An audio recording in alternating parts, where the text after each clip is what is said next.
Thank you for coming. Yeah, thanks for asking. I was thinking back. I was trying to remember, like, when we met. I was either probably my heaviest or on the way to being my heaviest, and then I lost some weight. And I'm looking at my journey and thinking there might be some similarities. I'm sure there are. And then I was thinking about us climbing Katahdin, Mm. and then and then I saw you. You got the dog. You started walking the dog, and I mean, even from a car as I'm driving by on the way to the pool, I could tell Nate's looking thinner. And then I see you not too long ago chugging up Mayo Road. Yep. Was putting in some real effort. Yep. I was like, okay, it's gone to a different level. Yeah. And then I saw you at Millinocket, which is cool, and you shared some stuff with me there. I'm pretty excited to learn about the whole journey. Yeah. So, taught me into like. So how did it get away from you? Let's start back there. Like Oh gosh, right? that's a long time ago. So I was relatively fit in high school. I played football through JV until my family moved, and similar to you, I'm a PK. My dad's a minister, right. And so Have we you told me that, and I just forgot it. I don't remember if we've talked about it or not, but so he got assigned a new parish. We moved, and the football coach there was a jerk. So I got away from football, but I stayed fit. I played a lot of, pickup games of basketball and stuff like that. It started to get away from me probably in college, the freshman 15. After college, my first marriage was really unhealthy, and I ate a lot of my feelings,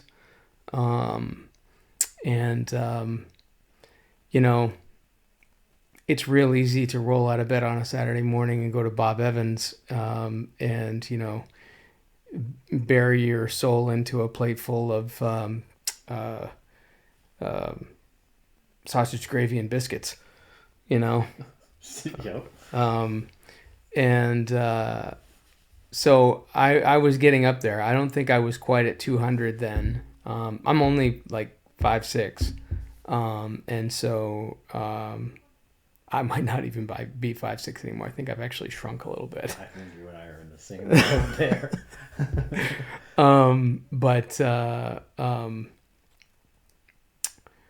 I got healthier after the divorce. I got back into hiking, solo hiking, and things like that I had gotten away from,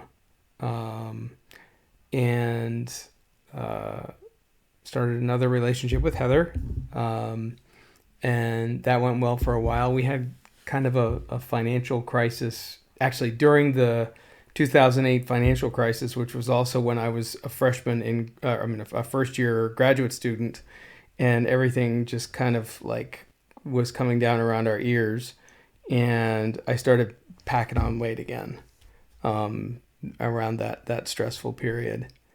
And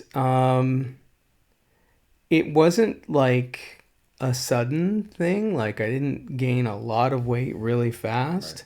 Right. But it just didn't stop because I was working out that whole time.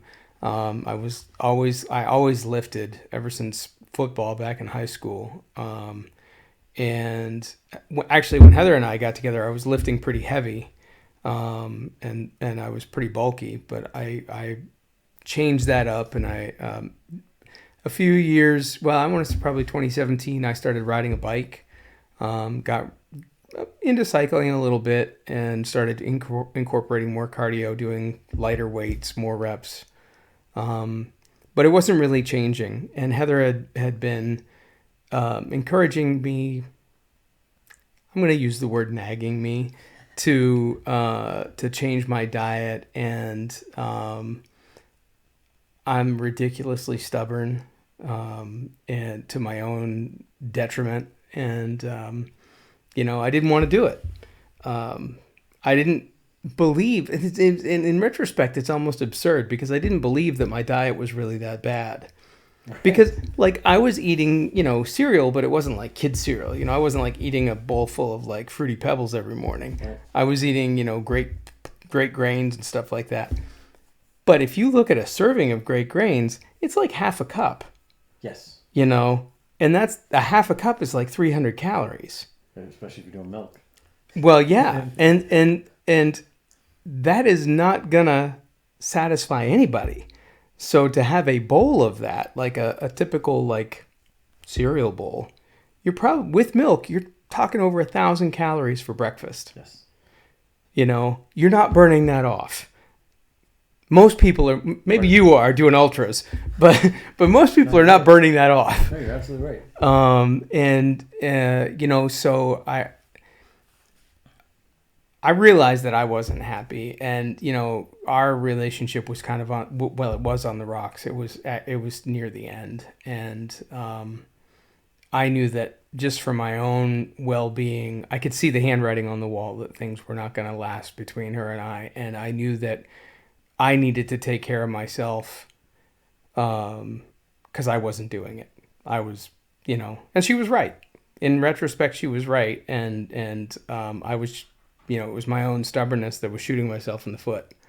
So I tried. Did you have a bit of like reverse body dysmorphia? I guess is what you were. Like you think you're fitter than you are? Yeah. Yes. Oh yeah, I did. Yeah, I did. I Yeah. definitely had that in my. There was a stretch where I think Jeff like challenged me to a race, and he was still young and little at the time, and he beat me. I was like, whoa, wait a sec. I'm not where I thought I was. Yeah. And I mean, I was thinking back to us hiking, which, I mean, I wonder if that,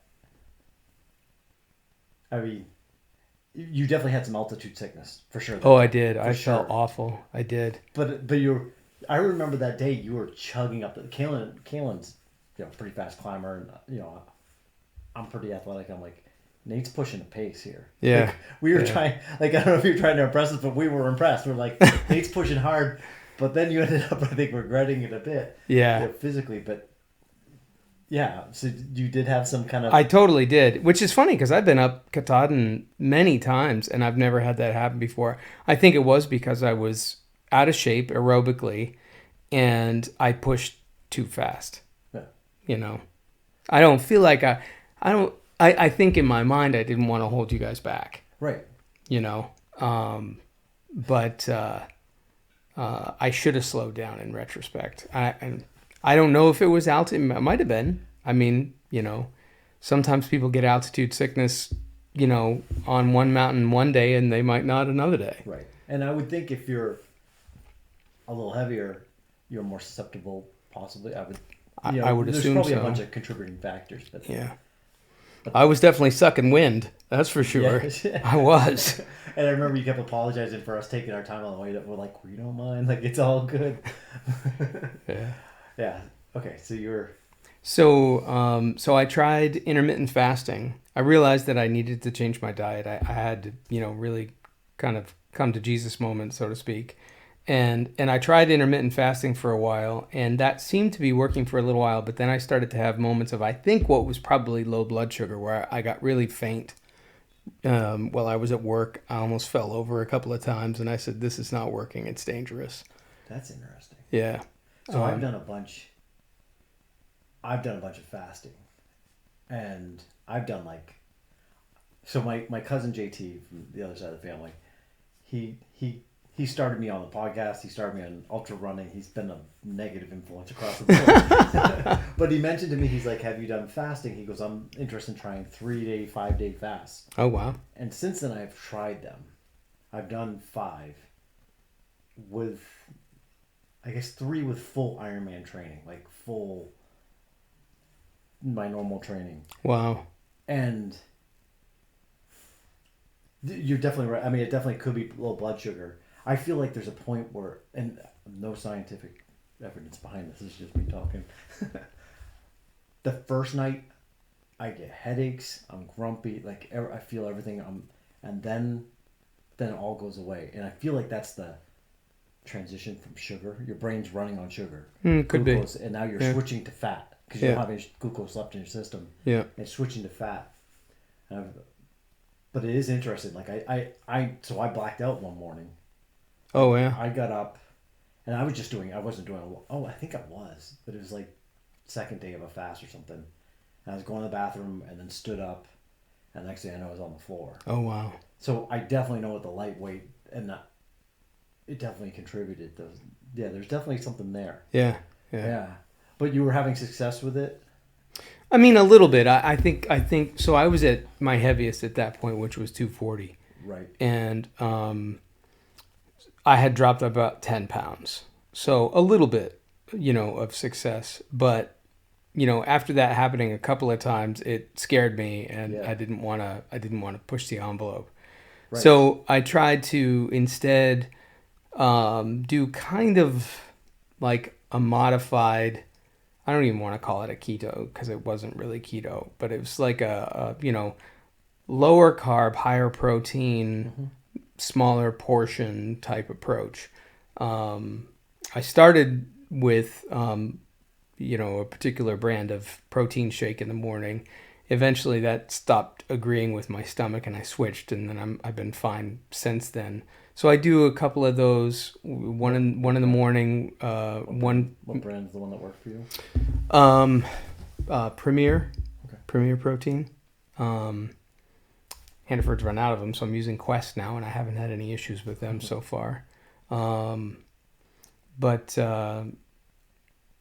So one of those in the morning, one mid-morning, a light lunch, which initially was either PB&J and a yogurt or tuna fish with a little bit of mayo in it, and sandwich. So like a whole wheat, like high fiber bread, thin slices. I like, what is it, Nature's Own, I think, brand. Their whole wheat bread is only 60 calories a slice. So I try to focus on, maintaining higher fiber in the carbs that I take in as much as possible. I pretty much gave up pasta for the most part. So you're trying to pick good sources, and reduce calories as much as you can. Does that sound right? Like, exactly. I mean, so I know when I lost weight, I actually started eating cereal. That's right. I started eating cereal at lunch. Oh yeah, okay. Well, I was having a large sandwich with a bag of chips and a soda. Mm-hmm.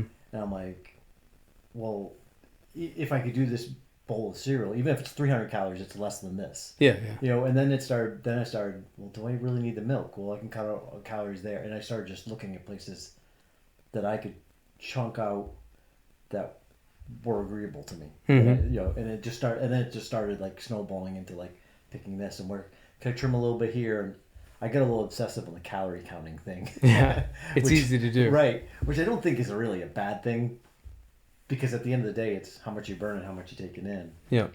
But is that kind of like how you'd say, like you're kind of looking at things to like where I can make? Yeah, for the most part, and that worked really well for the first year. And I would just basically try to focus on having a relatively healthy dinner. Something higher in protein, lower in carbs. I'm not good about vegetables, but I try to incorporate some vegetables. And that got me 70 pounds down. Wow. Before we go too much, I want to. So contrast that. Like, tell me what would your normal meal before? Oh, before the whole thing? Before you start, like, or what were you eating during a day? So before the whole process, I would have like I said, a bowl of great grain cereal, like filled to the brim plus milk. Yep. I would have for lunch. I mean, half the time we would order in at the office, so I would have whatever they were ordering in, whether it was pizza or, subs or whatever. And inevitably, like if it was subs or something, those would always come with chips. And, sometimes I wouldn't eat them, but a lot of times I would. And then mid-afternoon, I was having a candy bar. I was having a Snickers almost every day. And then for dinner, Heather did most of the cooking. I mean, to be fair, most of what I can cook isn't really cooking. It's more like warming things up. And so she doesn't really want that, which I can't blame her. So she would do most of the cooking. So the dinners were relatively healthy. Right. Some of them were higher carb. Like she would do, one of my favorite things that she made was she called it Mexican bowl, which was basically like all the fillings of a taco, and you could either eat it like a taco salad without chips, but of course, Right. chips, Right. Tortilla chips. So I'm like, yeah, I'm having the tortilla chips. I'm trying to think of some, but she would make things like white chicken chili. That wasn't too bad. As far as carbs are concerned, I wouldn't imagine. Very, kind of hearty meal. So homemade food that was, I think, generally relatively healthy. But we both have a sweet tooth, so she would want. Yeah, she inevitably she'd look at me and be like, 7:00 at night, and she's like, "Should we go out and get ice cream?" Like, oh yeah, let's do that. Yeah. And I'm one that I'm definitely a snacker, especially in the evening. Yeah. Like I start, and it's one thing and then another and another. Next thing I know, I've devoured a lot. Or when I have one Oreo, that means I'm having a sleep. Right? I know. I don't have the off slip switch, and that's the one thing for me. At least I've noticed. The first thing I have to trim back is just night snacking. So like the intermittent fasting idea of I just have a cutoff time. Like I'm not gonna eat after 7 or after 6. Like basically I finished dinner. It's like, okay, nothing else.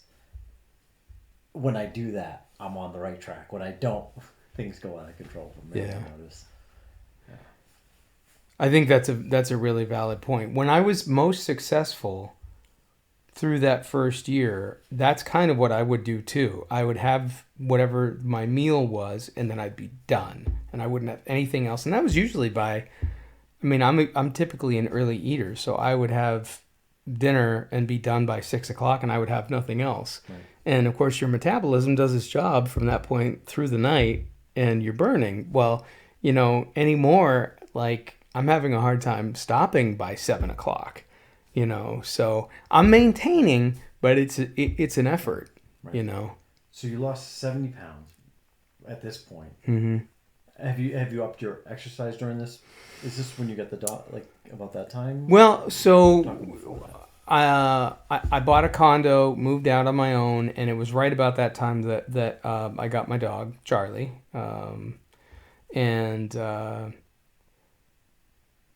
So that was in 2019. And I was mostly cycling. I was doing a lot of cycling then. I think my longest ride was probably 25 miles. Out on the roads? Yeah. Oh. Yep, a lot of road riding. Really enjoying that a lot. And it wasn't until the following spring of 2020, actually right before the pandemic hit in full force, that I met my current fiance. And congratulations, man. Thank you. I appreciate that. Jody, and she's very active in CrossFit. She takes part in one of the gyms over in Ellsworth, and has been doing that for years, and is very, very dedicated to it. One of the things that they do intermittently in their workouts is a little bit of running, not a lot. Right. I've never been a runner. I'm asthmatic. I always assumed that was just something that was, out of the realm of possibility for me. Well, this conversation going on. Very cool. Okay, cool. Yeah. So she's like, why don't you just try to come on a little run? I'm only going a couple miles, we'll walk the hills and stuff. I'm like, oh, all right, whatever. She's not gonna kick my ass, she just wants some company. Right. And it was easier than I thought it would be. I don't know if it's because of the biking that has, kind of established a cardio base. I'm sure. Didn't hurt. And, so I actually enjoyed it a little bit. So I did that with her a couple of times, and then I thought, yeah, I'm trying to go out on my own. See, I think the longest that she and I had done was about 2 miles. So I said, I'll try to do 3 miles without stopping. See if I can do 3 miles and the whole thing without having to walk it. So I did that and I enjoyed it. I didn't really push the pace. At this point, I'm not tracking my pace. I'm not doing anything. I'm just trying to see if I can do it. And it was fun. And then, of course, the loop in our town is 4 miles. So that makes it, a nice little... Which loop are you talking about? The square. Mayo Road, Kennebec, Maine Road, and Western Ave. I didn't know it's 4 miles? It's 4 miles. Oh. Yep. Okay. So, so I thought, well, that'll make it nice because then I can just, I can travel that loop and that'll give me and that was great. And I still do that sometimes, but I've upped my mileage. That first summer, I think my longest run was probably 7 miles, and that felt like a big deal to me. Yeah. Because I went from 0 to that felt huge, and capped that summer off with my first race ever, which was a 10K in Ellsworth. It was from the YMCA over there, and that was a lot of fun. It was really a lot of fun. I never thought that, I always kind of had a negative impression of that whole sort of competitive aspect of track, because I knew some people who were like real track stars in high school, and they were kind of egotistical, right? And that left a bad taste in my mouth, in part because I was like, I can't do that, so it didn't feel good having them, be really, in retrospect, I almost don't even know if it was just that they were proud of themselves, right, and I was jealous, right. But anyway, a little self-analysis as we go here. Bring it, yeah. Let's. Yeah. But so you're not running at pace, right? And then you do the race. Have you been trained? Did you that race is coming up? Yep. Are you starting to pick up pace, or you just run that at your comfortable pace from that first one? I pretty much tried to just run it at a comfortable pace. I tried to run it at sort of the outer edge of what I felt comfortable with. I didn't ever push myself to the point where I was super short of breath or anything. I just did the turkey trot 5K over in Brewer and tried to really push it, and I was hurting, but are you surprised that the asthma isn't an issue, or is it an issue at this point? It's funny because I thought after that 5K here in Brewer that maybe it was an issue. Part of it was a cold day, and cold always aggravates asthma for most people. So it was chilly. But I found that after I just rested a little bit, I didn't need to take my rescue inhaler, and that feeling passed. So the other thing too is several years, well, it's many years ago now, I was prescribed, started on a preventative inhaler, and that has made just a world of difference, because prior to that, I was taking a rescue inhaler 5, 6, 7 times a day. What is how often do you take a preventative? Do you take it before an exercise or something? Nope, you take it every day, just like you take a regular prescription medication. Right. Excuse me. So I take 1 puff in the morning and 1 at night. It's like a long-acting medication, and it just helps keep the airway open. Keeps it from constricting, and it works. It works so well that, except for my really long runs now, 10 miles plus, I don't even take my inhaler with me, because I don't, I generally don't need it. Knock on wood. Right. But that's very cool. Yeah. Oh yeah. And the funny thing too about this is that I've noticed physically, I don't get sick as often, and when I do, I'm healing faster. Like I had COVID, and I was feeling better within a week and it took Jody like a month. Yeah. COVID's a weird one though, where how it affects is everybody so differently. That's true. It is different strands and different. Yeah. But we got it at the same time, so I'm assuming we got the same one. Yeah. But yeah, your physiology affects it very much too. So,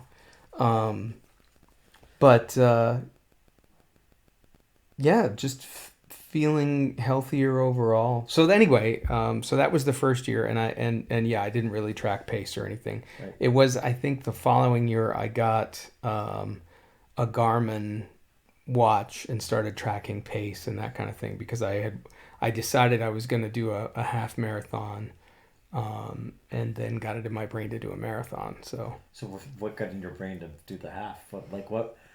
I mean, I guess you've done. So when you're doing the half, is that 10K probably the longest run you've done at that point when you're... That was, yeah.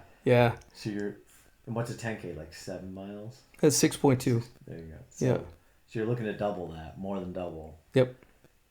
Does it seem, I mean, in my own experience, I remember like, it's interesting, so much of what you're saying is very similar to my kind of journey. Yeah. And, just a funny memory popped in my head, which I'll get to in a sec. But I was running, like I used to run 1 mile, and then 1 mile kicked my butt. I'm like, and then I just had the idea, let's try 2. And I'm like, whoa, if anything, 2 felt better, like the second mile felt better than the first. Yeah, And still to this day, I mean, no matter how long, the first mile is usually, I expect it not to be the most pleasurable mile. Yep. I find the same thing. But then I went 2, and then 3, and 7, actually the loop from here, kind of out to Route 69 and Patterson and up and around. That's a little over 7 mile loop, and I started getting that. I'm like, wow, I'm doing 7. And then it's like, okay, well, where's the next? Then I found an 8 mile loop, and then I just And I haven't really found like this point where like that falls off. I mean, there's a point where I get tired. There's You know, but it doesn't get. I don't know. It's a weird thing that happens that it's. You'd think it would stay hard and more uncomfortable. Like I think of somebody that hasn't ever run over a mile. It's like you should try more than that. It's a different feeling the rest of the way. And then, if you had told me that, I'd be like, yeah, I know. And the funny thought that popped in my head. So, I was running in Brewer around, and Jason, Heather's ex, happened to see me one day, and he goes, I wanted to say hi to you, but you look so grumpy. And from that day on, I purposely, when cars go by, I smile and I wave to every car. I'm like, I don't want that to be my persona as I'm running, even if I'm feeling it inside. Right. Yeah. So, I know exactly what you mean. And I realize so often, especially on hills, like we've got a fair amount of hills around here. And, you're going up a hill and a car passes, and I'm just like, I'm not upset. I'm just winded. I'm pushing it up the hill here. But, yeah, that's funny. So you grumpy. So you're going to the half marathon. Do you do anything differently? And during this time, are you refining your diet even more?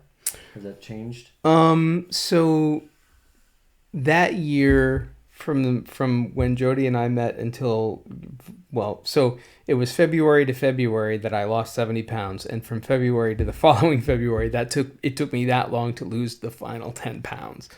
And what I did in that year was most of my dinners were a healthy choice meal, pre-made microwave meal, 300 calories or less, and a Chobani Greek yogurt, the Flips one that has a little bit of chocolate and nuts in it, for a little bit of that sweet tooth, and that was it.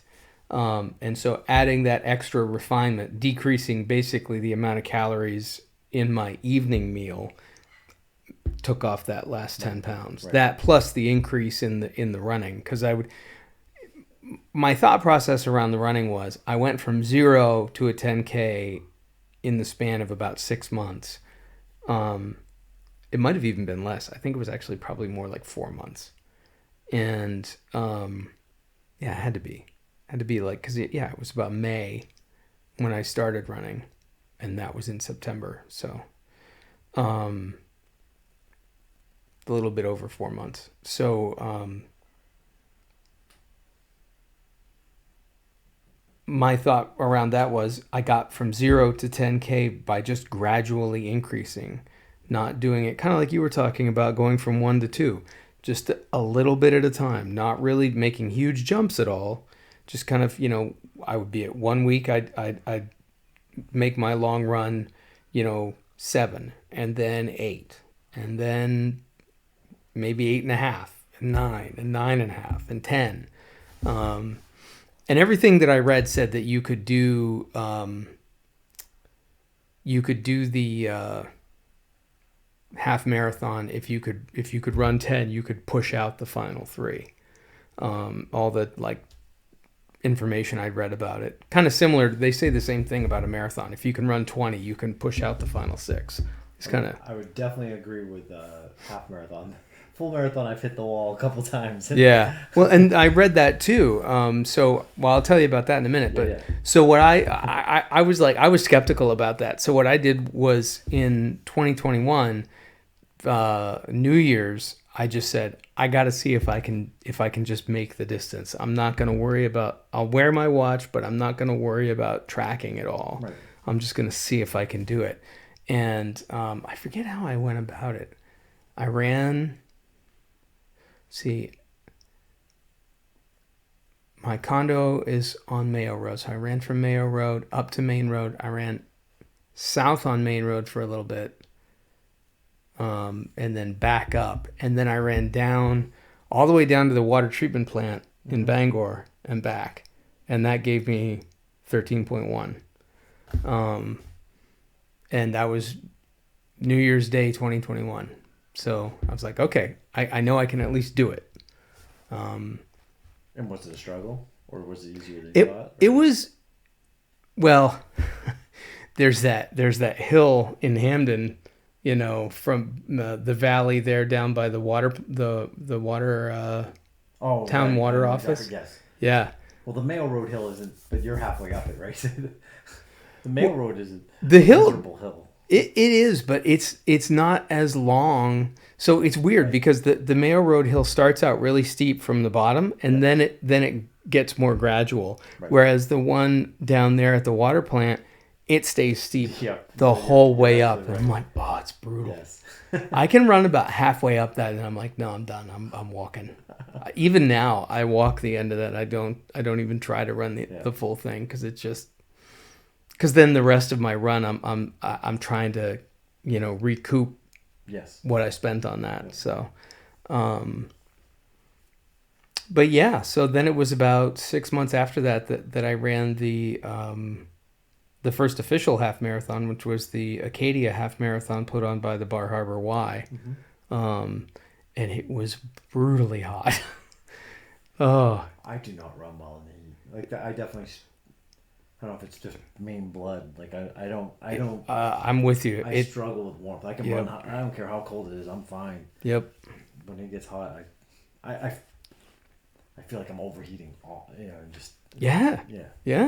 I mean, I had super lightweight shorts and a tank top, and I always bring. So one of the things that I read about early on is making sure that you're hydrated and that you have fuel.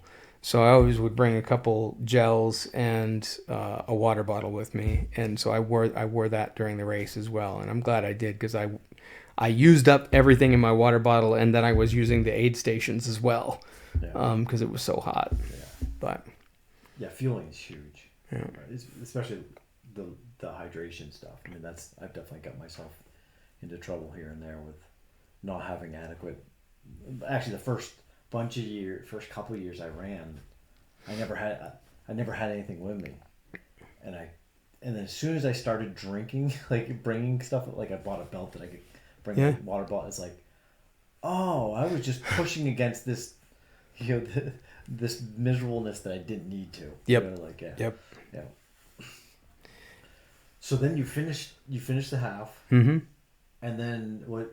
Now you're immediately like thinking, oh, I want the full. Yeah. I was like, oh, let's go for it. So I was really, in retrospect, way overly ambitious. It probably worked out for the best because I signed up for the full, which was the Maine Marathon for that fall, which I would have had to crank up my training a lot. Because that race was in June.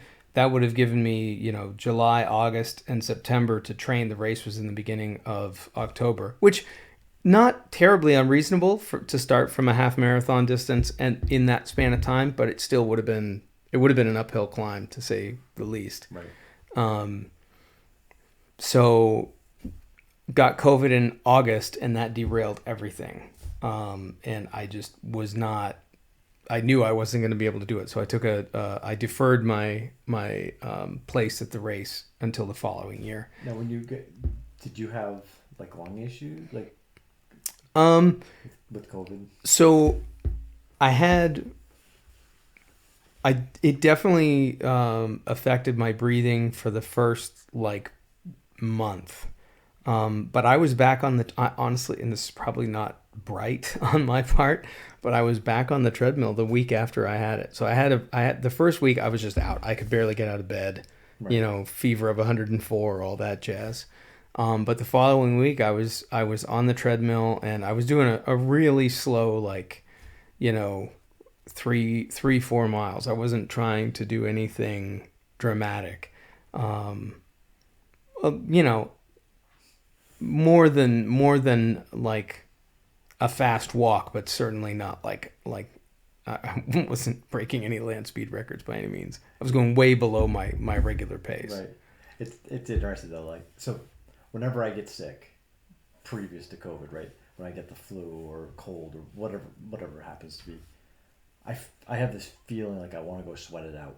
And with COVID, there's definitely like I know I've heard a bunch of like professional athletes that like pushed it too early and then it recurred or whatever. Oh yeah. It becomes a bigger deal. And with COVID so there's that but I chuckle because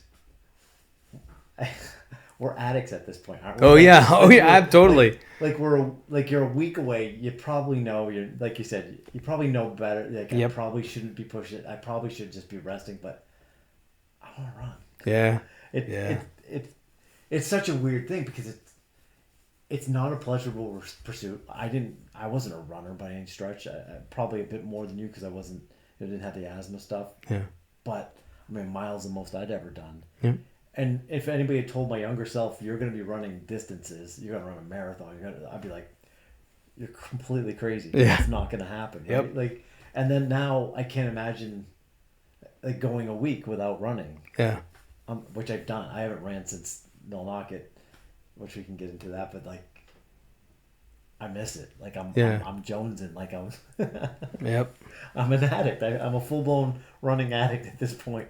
Oh yeah. I totally get it. One of the most beautiful things that worked out in my favor, that after that 10K, the weather started to turn south, and I was trying to run, because I was hooked at that point, and I was trying to run outside, but with the cold affecting the asthma and stuff, and also the days when the road conditions were really just not safe. I started to have to skip it, and I like you were saying, you start to jones for it. You're like, no, I want to go. So Jeff Cram actually had posted, they were moving, and they posted a treadmill that they had bought, right. And they were selling it for $100. And I texted them. I said, I'd be interested in that. And they said, well, if you can come and get it, you can have it. We won't even charge you for it. I'm like, you're kidding. I'm happy to pay for it. And they're like, no, that's cool. If you can take it, we just need to get rid of it. I'm like, dude, I'm there. So thankfully I have a pickup truck. So, Jody went with me. We went up to their house in Old Town. They helped us load it into the truck, and then we drug it into the house. And I ran on that Monday. I ran on it on Monday, and it's a basic, kind of entry level treadmill, right. But I love that thing.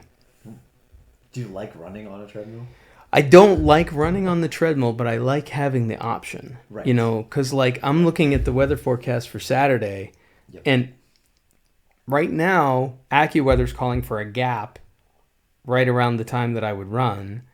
And if that gap stays true and there's not already too much junk on the road, I'll probably run outside. But if it's already miserable, I feel comfortable because I know that I'll be able to knock out, my long run on the treadmill.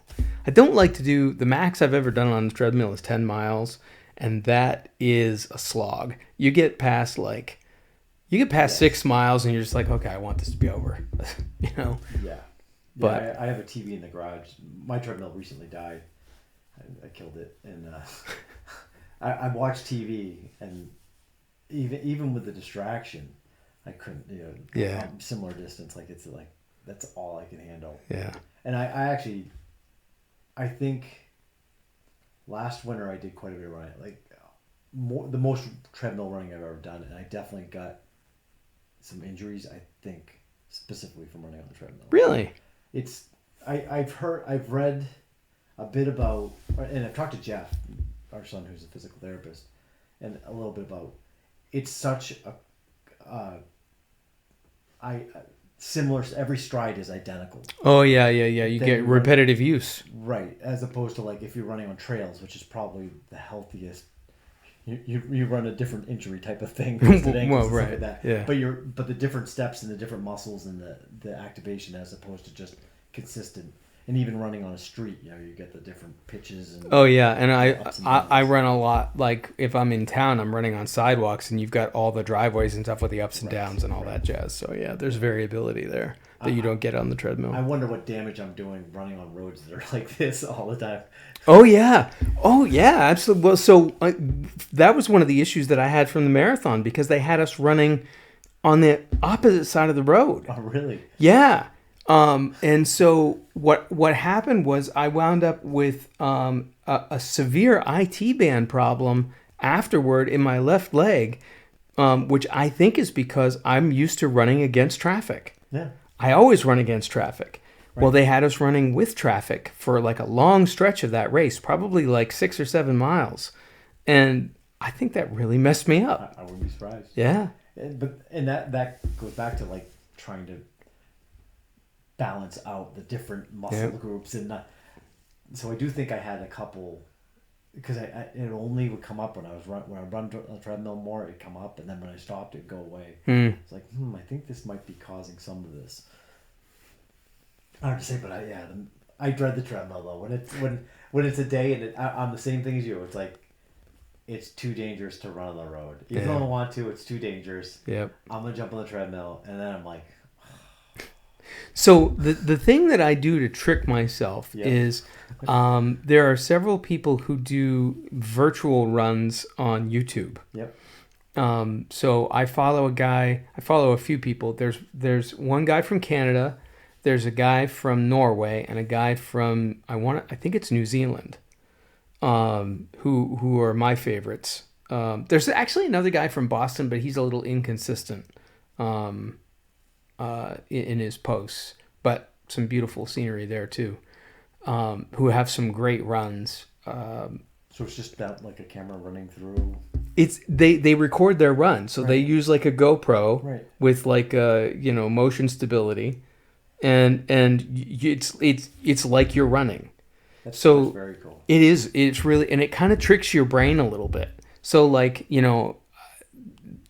trail runs along the fjords in Norway, right? Trail runs in the countryside around Toronto and Ottawa, Quebec, and some of the gorgeous scenery in New Zealand.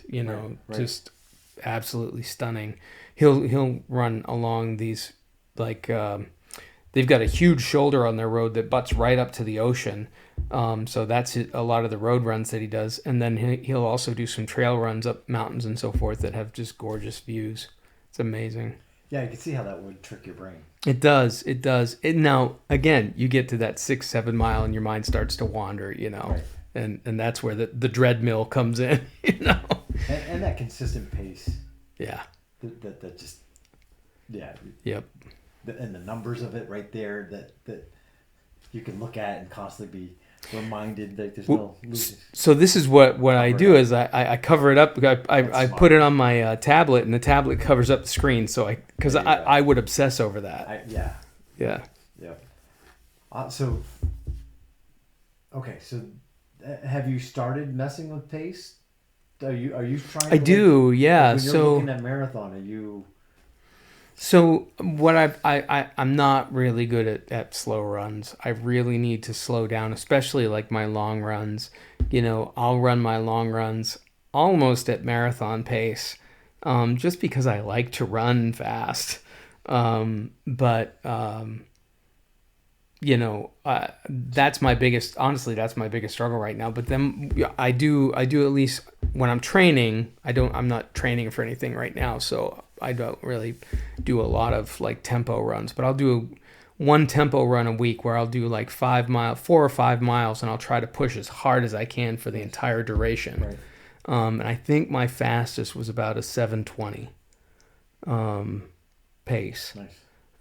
Which was wicked fast for me. Do you know much about zone 2 running for training? I've read a little bit about the zones, but I'm not very well educated on it. I gotta tell you. So, I mean, this was like groundbreaking for me. So, the heart rate zone is basically like zone 2 is kind of like under aerobic. You could have a conversation comfortably. Yep. If they found for high-end runners, the elite runners, training, they say, I can't remember the percent, something like 90% of your runs should be in zone 2. Because what it does is it builds up your aerobic base, and your zone 2 ends up becoming faster. So when I started doing zone 2 tracking on my Garmin, I had to walk every hill. I couldn't go up a hill and stay in zone 2. I had to walk every hill. And I was doing like 11, 12 minute mile pace was the fastest I could go and stay in zone 2. Huh. And then now I'm probably close to a 9-minute mile. Wow. And what that means, I mean, if you think about what my effort was, that my 11 is now my 9 in effort. So now when I'm going into zone 3 in a race or whatever, I'm starting at 9 where that's my easy. Yeah. And then now I'm building into that. If you think of like my heart rate had to go up to get to 9. You know what I mean? That's so funny. And the big thing that's kind of come out of it is just you don't tend I found kind of doing like pushing pace and trying to like hold the pace and just kind of and probably running in a more uncomfortable running out of breath almost, or on the edge of out of breath, you tend to just plateau and you don't see the gains. But by dropping into that slower heart rate zone, you build and you'll see more results. But the thing that was the most shattering for me is like I do all these runs and I be on the edge of uncomfortable, and then when I drop to zone 2, I'm always running comfortable. The runs are that much more enjoyable. Yeah. Well, I'm not out of breath. I'm not uncomfortable. I'm noticing the scenery more and the sunrises or whatever. Yeah. So, which was what was fun about it in the first place. Right. So there's definitely, not only is it easier, it's beneficial too at the same time. And then you need to mix in, which that's something I recently just started doing before this marathon, which you're already doing, like the tempo runs and mixing it in hill repeats and things like that, like mixing those in, a certain percentage of the week here and there. But yeah, I always feel like I get my hill repeats just by virtue of where I live. I know how you feel. I got no. It's like, do you want the hill at the beginning or the end? Right. Yep. Yeah. Choose your poison. Oh man. So you're aiming towards the marathon. And what do you like? That's a big jump. I mean, Yeah. Yeah. And Yeah, tell me about it. Tell me about that journey to the marathon. Well, so this past spring, I did the Lemoyne half back in March. Okay. And then I did the 10-mile Bridge the Gap in May.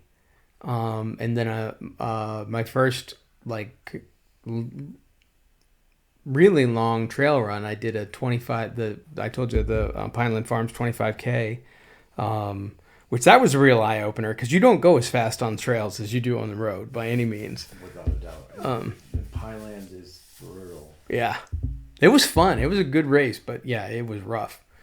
What's 25K? Do you know what that is in miles? It was about 15.5. Okay. Yep. Which, I mean, I wonder what a conversion factor from that trail to like what it would be on a flat road. Do you know what I mean? Like effort-wise. Oh yeah. I mean, I would say you're getting close. Effort-wise, probably pretty close to a marathon there. It was really, and I'll tell you, I got so ill after that because they had these amazing burgers that they were selling afterwards with the Pineland beef, and I chowed down on that, and then I just wanted to puke. Been there, done that. Because I was and the thing is, I thought I did a good job hydrating, but again, it was hot, and although I hydrated throughout, I was still dehydrated somewhat by the end, and I didn't realize how dehydrated I was. Do you have a hydration preference, like fluids wise? What I use Gatorade Zero. Yeah. Just because I want to choose where I'm getting the carbs from. Right.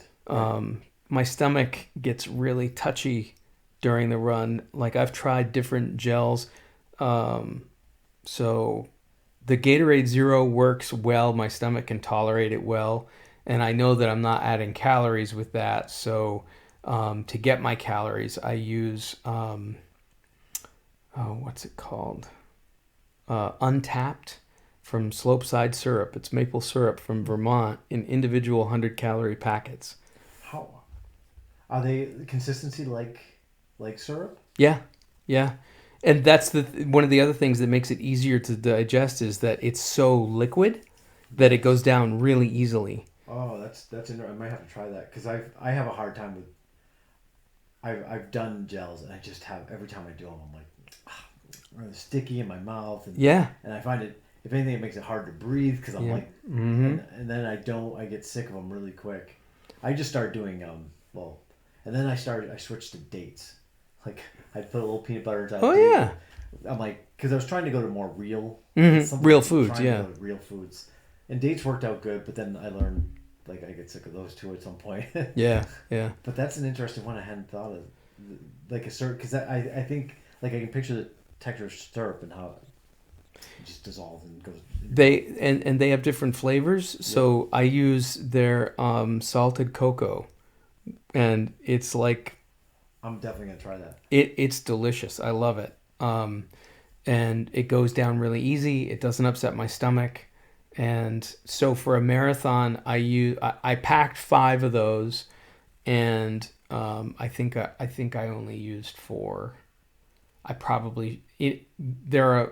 did a lot of sort of analysis afterwards. I probably should have eaten more and more frequently, and used all 5 of them. But on a half marathon, I really only need 2. I do one at 5 miles and one at 9 miles, and that sees me to the end pretty well. Yeah, I'm in this constant debate with myself, with wants and needs. Yeah. Because I've done the fasting, I've done the training, like I've done 30 miles fasted. Wow. So I know that that's possible, and there are some runners that like kind of only run on fat, like they do lots of things fast. And it's like, do I need this or do I not? And I'm always like, do I want the calories? I've settled on when I get to a point like and I can't eat anymore, I know I'm good. You know, like I know I can. So that's been in the back of my mind, but it's like, do I need this or do I not? I've also switched to like, I've always done 0 calorie I have it's called Ultima that I've been using, a brand of natural flavored 0-calorie electrolyte powdered drink. Okay. Which I've been happy with, and but then I started doing these ultras, and like the backyard ultra that I did, it's like I need calories. Mm-hmm. I need calories in the easiest. There's no easier way than liquid calories. Oh yeah. And so I tried Tailwind. I don't know if you've ever tried Tailwind. No, I've heard of it. And it's, I mean, I tried it because a lot of big time runners tend to have it. And yeah. Gatorade, I found I got sick of the flavors pretty quick. I like the flavor of Gatorade, but I found I get sick of them. And Tailwind, for whatever reason, I never got sick of it. Huh? So, and it's the highest calorie one. So I'm like, okay, I'm getting in the calories. But there's always that, where do you want your calories? How much calories do you want? Yeah. My cousin JT he bonked in our race. He hit a point and he's like, I can't go. He's like, I just have no more energy. In the backyard? In the backyard. Yeah. He's like, I just have no more energy. And I was trying to, like, he came out on a lap with me and he was like, I was just waiting for you to get out of sight so I could turn around and go back up. But and then I turned to him, like, after the race, we talked about it. And I'm thinking, he wasn't eating as much as me and he wasn't taking as many calories as I was. So I'm like, oh, so you got to rethink how much calories. He's like, yeah, definitely. He goes, I need less. He's like what was his reasoning? He felt like the carbs make him feel worse. Huh. And yeah, it's this whole thing. I'd have to review what he said, but well, and I can relate to that to a degree in that with some of the different things that I tried, I did feel worse. Like I got sick to my stomach, like almost like feeling like I was going to throw up. Yeah. In a couple of instances, in training, and I was getting to the point where I was getting a little bit anxious because I knew I needed fuel and I couldn't find anything that my stomach could tolerate. Right. But the syrup has been consistent. Awesome. Consistent. So. All right. So talk me to your first marathon. Like, what's that like? What time of year is Maine Marathon? It was beginning of October, first weekend in October. And it was, it's weird because we've had a really warm autumn, and so it had been pretty mild up until then. It was freezing cold and the wind was like 25 miles an hour. So, I'm all bundled up ahead of time trying to stay warm. Was it colder than Millinocket this year? It was. Right. It was. And the ambient temperature was in the 40s. So from that standpoint, it was warmer than it was at the start of the Millinocket race. Right. But the wind was so wicked. It was so brutal. Thankfully, it didn't really rain. It sprinkled a little bit at first, but that passed. I think if it had rained as well, that would have been really miserable. But thankfully, Jody was there, and I was able to keep my layers on pretty much until the last minute, and then she took them for me. And I kind of hopped into the line at the start. Right. And so I'm just going to put this out there because apparently it's a thing. I had to poop so many times before the race. I think I went at home because we drove down from here. It was in Portland. And I went here at 4:00 in the morning, and then we drove down, and I went there in a porta potty twice, and then right before the race was, I was like, I gotta go again. Jeez, where does that all come from? Right. I mean, some of that's probably nerves. Right? I'm sure it is. I definitely know. I've been trying to lock in on my night before, even my race week. Leading up to the week and then the night before and that morning, and who knows if I've got it right, but I've kind of dialed in enough where it's okay, it's predictable what's going to happen. Yep. So I kind of know okay, I'm gonna, so many hours before the race, I'm gonna have a banana and some oatmeal, and then that will be out of my system by the time I race, and then I'm gonna have a poop here. And, Yep. So I've got it almost calculated. At least dialed in enough where it feels like it's somewhat predictable, but I know exactly what you're talking about. Yeah. Yeah. So, so there were a few nerves at first, but it was after that first mile, Well, I don't know if I mentioned this. I actually did the Old Port half last summer as well. Does that end on the cobblestones? Yeah. Well, where does it end? You run the cobblestones, but it ends like a block or two up from there, but in that same area. But it includes the Back Bay. Well, you start the Maine Marathon around the Back Bay. So I was like, okay, I know this path. It didn't feel foreign to me. And one of the worst runs of my life was on the Back Bay. We can talk about that. Okay.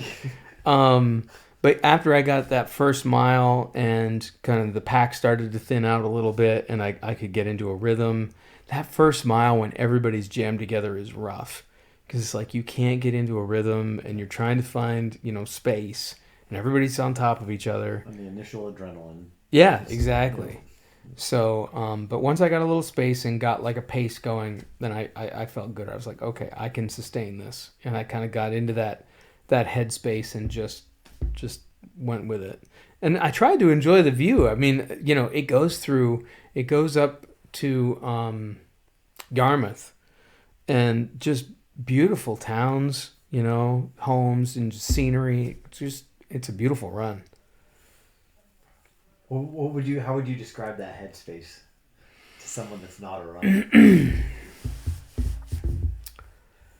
It's weird because the cadence of the run almost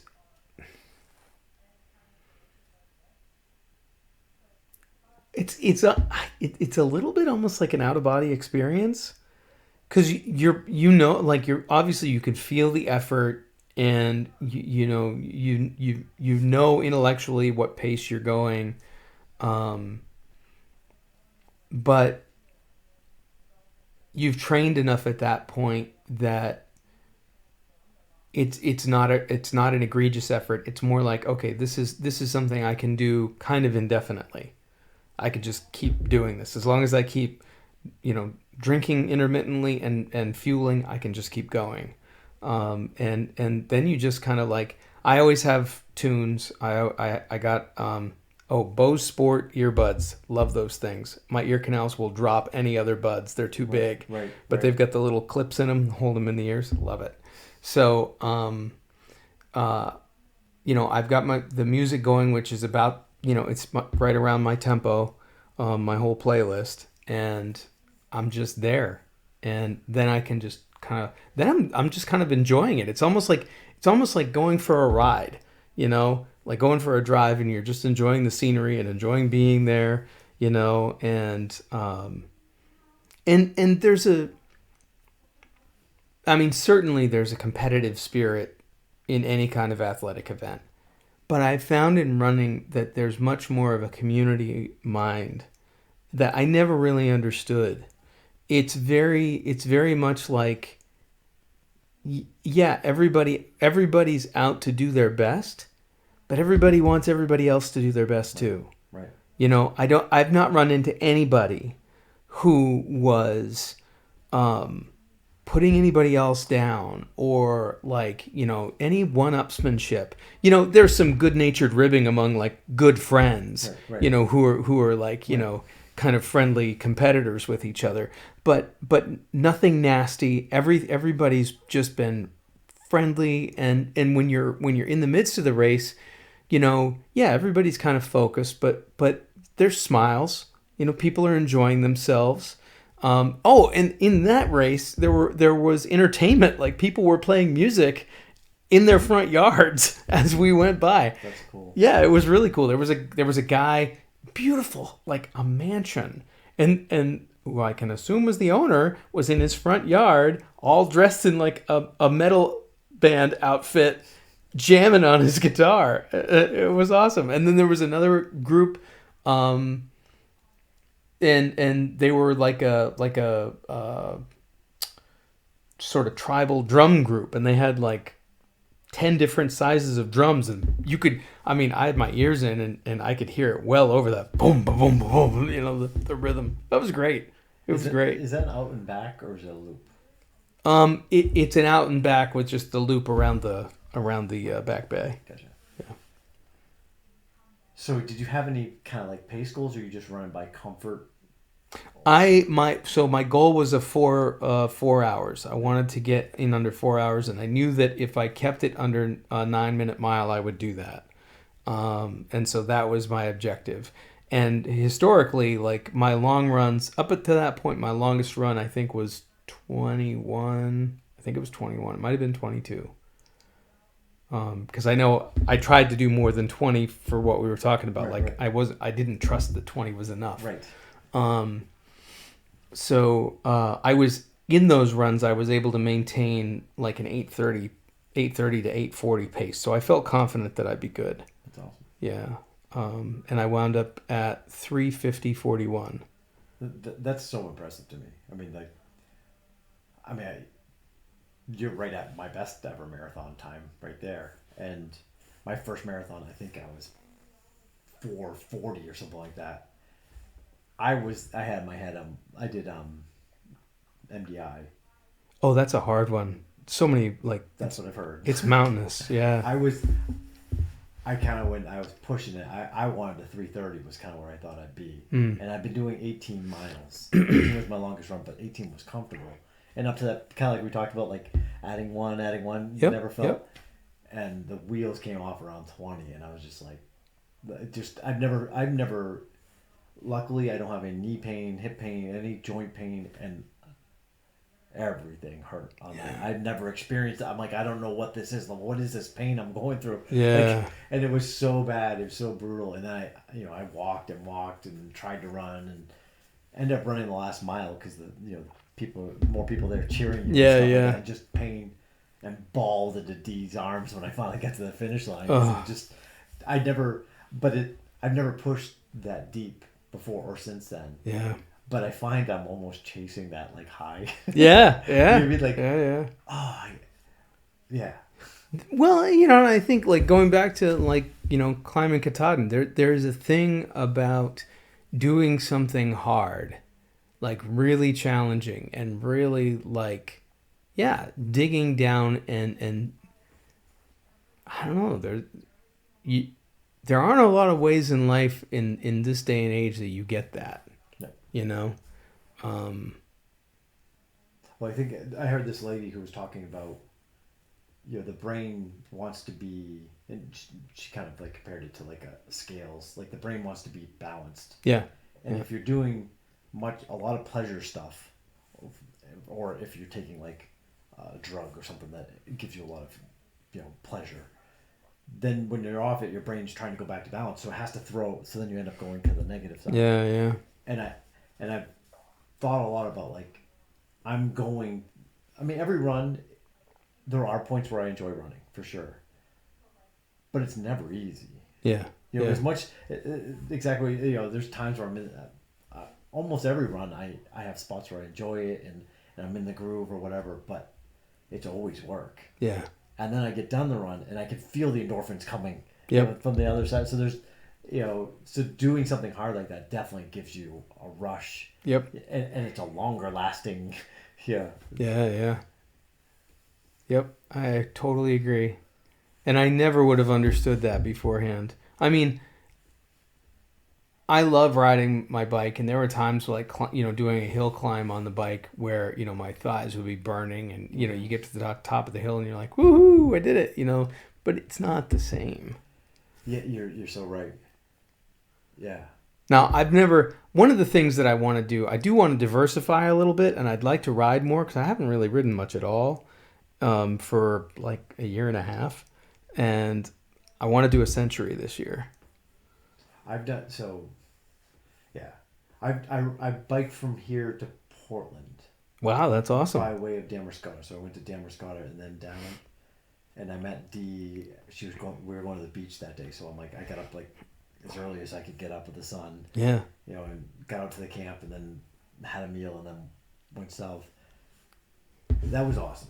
It wasn't like in comparison to any long run I've ever. It was nothing in comparison. Besides just my butt being tired of being in that position. Yep. But pushing, I agree with the diversifying. Yep. It's definitely ideal for our bodies. There's something about biking too, though, that has its own. Evan, so Cameron's boyfriend got a race bike this year. He's training for the police academy. Huh? And him and I were cycling together. All of a sudden, having somebody else cycle with me, and like we're both telling each other we're not going to push the pace, we're going to get comfortable, but you can't help it. Like I feel like we're coming to a hill, and I got a little bit better pace. I'm going by him, and now I'm dropping the hammer. You know, like I can't. And then he's doing the same to me. But there's definitely something about the biking is a different kind of like on the verge of out of breath, trying to hold your pace on a hill to the next. It's a different kind of exhaustion. Than running it. It's. I don't know how to put a finger on how they're so different. Well, I mean, I think one of the things that strikes me right off the bat is you do get you get those periods of intense exertion, like with a hill climb, but then you can completely let off when you're going downhill. In fact, in a lot of cases around here, you have to, and just manage the brakes, and steer, and that get you. So it's like, it's almost more like running sprints, in that regard. Right. Heavy exertion followed by rest, more exertion and then rest. Right, and there is no comparable, even besides just walking. There is nothing comparable in running. If you stay running, right, it's constant. You're in that, yeah. So I'm really impressed with that. The time that you did, thanks. That's very impressive. Thanks, I appreciate that. I know if I had done, so I thought about doing MDI because I love doing the Acadia half, but I know what the route is. So Jody actually did the MDI half. A few years ago, and told me what the route was. So I was like, I don't want to start on that because that's gonna kick my ass. Yeah. That was a rough day for me, and I told him after the race, never again. Like, and I remember we went to Pat's Pizza afterwards in Ellsworth, and they had to like walk me. My mother and Dee are like helping carry me in. I was in rough shape. It took me 2 weeks before I was like walking normal again. Yeah, it was brutal, and I quit running at that point. Yeah, and then the bug kind of found me again. So I wanted to ask you. So how after that, it's this intense thing, and you're like, holy crap. What got the bite back in you? Well, so I started. Well, I kind of switched over to triathlons. Okay. Oh yeah. So that's when which was a shorter distance, at least the triathlons I was looking at, and so I still was running some. I was like in my head that distance is like I did it once. Bucket list, it's off. Yep. I'm done with that distance. Yep. So I started doing the triathlons, which then. Same kind of thing you're talking about with the running. It starts for the short distance, and then it's a longer distance, and it's a longer. And then I'm looking at, I did a couple half Ironman, and I'm like, okay, it's the next step. Yep. And that was kind of like another, in my head, it was like another bucket list kind of thing. Like, I'll just get that checked off. And I had got myself I was in better shape by that point, feeling more confident. And I did my first Ironman, which I did on my own. Swam in Damerscott, biked around here, ran around here. And my run fell apart. Oh. Stomach distress like crazy. Just cramp. I don't know if I'd call it stomach cramps, but just really upset. Just not good. Yeah. And I ended up, I remember Dee she had set up a whole finish line for me, but by the time I came across it was dark. And oh, jeez. Yeah, so that, and then I was just frustrated with how that all turned out. So I decided to do another one, and that year was the year I had my first podcast with JT on his podcast, and he asked me, he's like, "Do you know what ultra running is?" He goes, "I'm thinking of getting ultra running." I'm like, I'm into Ironman, triathlons. That's my thing, but that it's like this little seed he planted in my head that I didn't realize was growing. Yep. So I started aiming for longer distances, and I think, was it that year?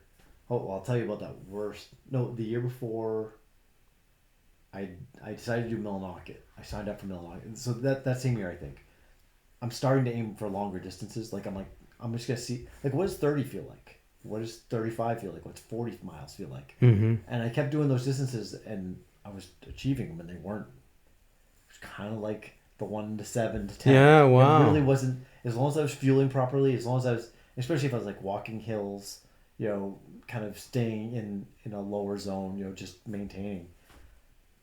And I'd start to feel like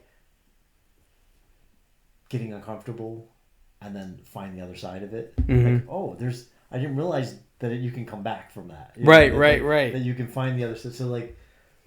So I did Millinocket. So I was feeling confident in the distance. It's my first time doing Millinocket, which is 3 years ago now, I think, because 4 was it? I think it was 4 because it was 1 year canceled. Yep. From COVID. Yep. And horrible experience.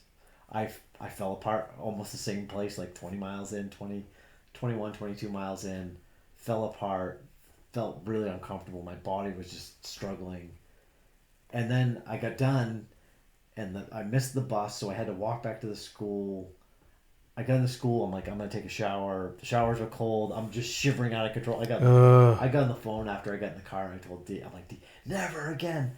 I'm so freaking stupid. I'm like, and then a year later, I'm back again. I felt like I kept making mistakes. Like I'm like, I still kind of feel this way. There's a key I haven't found. Like there's a trick to it. Like I'm looking at all these other runners. Like, okay, now I know I can do the distance. What's falling apart? What's the trick that I'm not getting? Yeah. So that's kind of hooked me. But then the distance thing, which I've kind of enjoyed and stopped worrying about marathons and kind of started just like, what can I push in distance? Yeah. It's been a fun journey, honestly. And so correct me if I'm wrong, but that's kind of my perception about ultras is that everything, because I watched a documentary about the Western States 100. Okay. And other than like the contenders, Right. Most folks were just concentrating on the distance, just like you're talking about. They weren't really even focused on pace. It was just like the distance. Yep. And is that kind of like the MO for that? Well, so I haven't done one of those types of races. I would think so. I think you're accurate, but the one I did was the Backyard Ultra. Yeah. Besides my own, just around here. Uh-huh. So the Backyard Ultra, where you have that, that race is every hour. It's 4.167 miles every hour. You have to complete the lap and then be back at the start line top of the hour to start the next loop. And you go till you can't go anymore. Okay. And it's on Pineland Farms. Yep. So, and the reason for that number is at 24 hours, you're exactly 100 miles. I gotcha. And so it's like an 11-minute pace. 11:30 pace is what you have to be under. So, I mean, pace isn't a worry. Yep. But the faster you go, the more rest you get, the more time you have. So there's so much strategy on like nobody's really, I mean, who knows what the right strategy is. Right. A lot of people do a lot of different things. Yeah. So I can't answer you on that one. I know I have a good friend who ran that race with me, and then he did the Moab 240 like 3 weeks later. Ooh. And he was on my podcast. Wow. And yeah, I mean, 240 miles in the Moab Desert and the mountains of Utah and stuff like that. Like I can't even you're imagine. Just surviving at some point, right? I mean, you're just trying to find a way to get back out. Yeah. So pace, even if you start off with thinking of it besides those elite runners. That reminds me. So I watched another documentary about guys doing an ultra through like. It was essentially like the Alps. It wasn't like the summits, but it was like some of the above tree line, and they're staying at some of those alpine huts and stuff, but they're running a lot of that through the mountains. I'm like, have you seen the Barkley Marathon? No. There's a documentary. It's probably the best running documentary I've ever seen. So this guy, Lazarus Lake.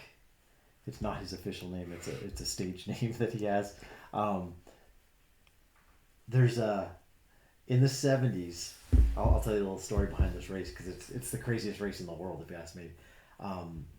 And this guy Lazarus Lace is the one that invented backyard ultra, which is the race style, the 4 miles every hour kind of thing. Okay. So in the 70s or so, maybe 80s, there was the person that shot Martin Luther King was in prison in, I think it's Tennessee, in this prison, and escaped from the prison and was on the run for multiple days. Okay. And only got like 12 miles away from the prison. Oh, jeez. In the woods. Okay? Yeah, yeah. And they found him, like I said, and this guy lived in the area, and him and his buddy were like, and they run all over the place. And like, I think I could go farther than that in a shorter period of time. Yeah. So, and then it eventually turned into this race where they run. It's based. It's 100 miles but it's an unofficial 100 miles, and it's a race designed to be at the edge of human potential. And every time somebody completes the race, he changes it and makes it more difficult. Oh, gotcha. So they have to they have to navigate.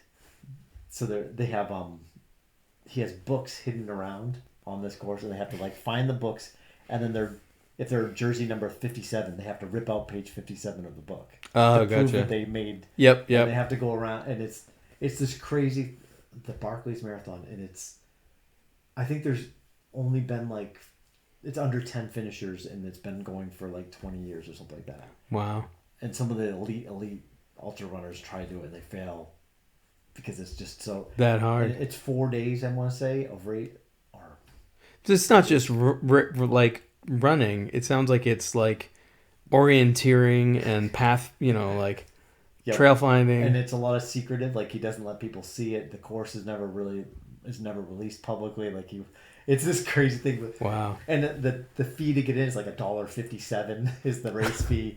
And your first time coming, you have to bring him a license plate, which he hangs up all the license plate. He starts awesome. the race smoking a cigarette, which then marks that's his. Yeah. Definitely check out. I'll let you know the name of it. But it's such a great document. But when you watch it, you see these people going someplace really deep to finish it. Oh yeah, I would imagine. You know what I mean? You have to go to a place you never dreamed was possible, and yeah. I mean, it's something draws me to that, which these marathons are doing. Yeah. So your half, how'd that go? Millinocket.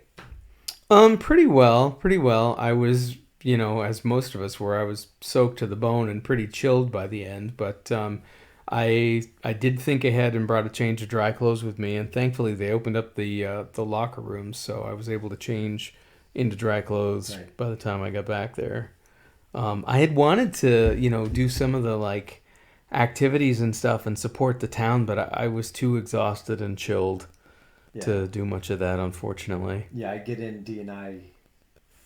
Dee didn't come up this year. So I had the one year that went really bad. She didn't come up. And then she's like, I'm coming up next year. And I'm like, there's nothing for you to do. And then this year, I'm like, we both agreed, just stay home. I can handle it. Yeah. But I usually try to get up early enough to just do the craft fair, at least to hit that. Yep. And then, that's about all same kind of thing. I'm too exhausted afterwards. Yeah. I mean, it was nice. I mean, I enjoyed the craft fair, and it's a really cool idea. Yeah. Well, in the town, I think really did turn out. It's amazing how much. Yeah. Have you done that race before? No, this is my first time. So it's probably half the aid stations that are normally there. Oh, okay. If not more. There's when you first kind of come into town, there's a lady that does a cookie spread every year. She calls it Cookie Hills, and literally hundreds and hundreds of cookies. Oh, wow. Table, which that wasn't there this year. Oh. Obvious reasons, it rained and cookies. Oh, true. That's a good point. Yeah, that wouldn't be a good combo. Yeah, the rain definitely kept some people up. But yeah, it's amazing how many people do come up for that race. Yeah. So one of the things, speaking about aid stations, I thought after the marathon that I'm going to not carry hydration with me in the future, because I think, so I carried a double barrel, it's called the double barrel. It's a shoulder like a high mounted shoulder pack. And I think that screwed with my gait as well and contributed to my injury. No, bottles. Two bottles. Gotcha. And because I tried using the hose, and it takes too much effort to suck the freaking water out. And it does not work in Millinocket because it freezes. Oh, yeah, well, yeah, that would make sense too. Not this year. Yeah.